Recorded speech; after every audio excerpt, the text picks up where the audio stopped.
গাইবান্ধায় পাকা ধান ঘরে তুলতে ব্যস্ত সময় কাটছে কৃষকদের।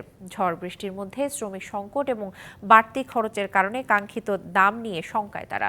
এদিকে কৃষি বিভাগ বলছে সরকার নির্ধারিত দামের সাথে সমন্বয়ে লাভবান হবে কৃষক। গাইবান্ধার মাঠে মাঠে এখন বোরো ধান কাটতে ব্যস্ত কৃষক, একই সাথে চলছে মারাইও। এবছর অতিরিক্ত তাপমাত্রার কারণে সেচ ও পরিচর্যায় গুনতে হয়েছে বাড়তি অর্থ।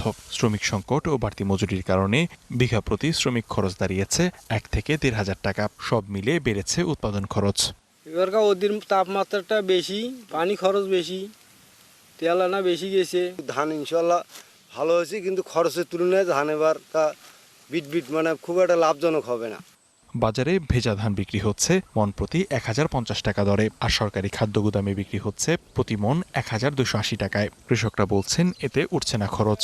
এই খরার জন্য অনেকজনে মনে করো এই কৃষিটা কাজ করে চায় না, কামলার দাম বেশি। যদিও কামলা পাওয়া যায়, সে কামলা নিয়েও পোষায় না। কি জন্য? রোদের ভেতরে বেশিক্ষণ থাকতে পারে না এবং বেশিক্ষণ কাজ করা যায় না। সরাসরি কৃষক থেকে ধান কেনা হলে ক্ষতি পুষিয়ে নেওয়া সম্ভব বলে মনে করেন অনেকে। সরাসরি যে কৃষির কাছে নিয়ে ফেলে তা আমরা উচিত মূল্যে আমরা টাকা পয়সা পাইতাম। ওয়ালটন ফ্রিজ কিনে অনেকের মতো আপনিও হয়ে যেতে পারেন মিলেনিয়াল সেরা পণ্যের সেরা অফার।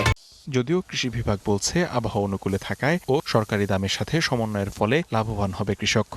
এবছর আবহাওয়া অনুকূলে থাকায় এবং কৃষকরা সেচ নির্বিঘ্নে প্রদান করায় ধানের সার্বিক অবস্থা অত্যন্ত সন্তোষজনক। মাঠের সার্বিক পরিস্থিতি যেরকম রয়েছে সেই হিসাবে এবছর গত বছরের তুলনায় আমাদের গাইবান্ধা জেলার উৎপাদন অনেক বেশি পাওয়া যাবে।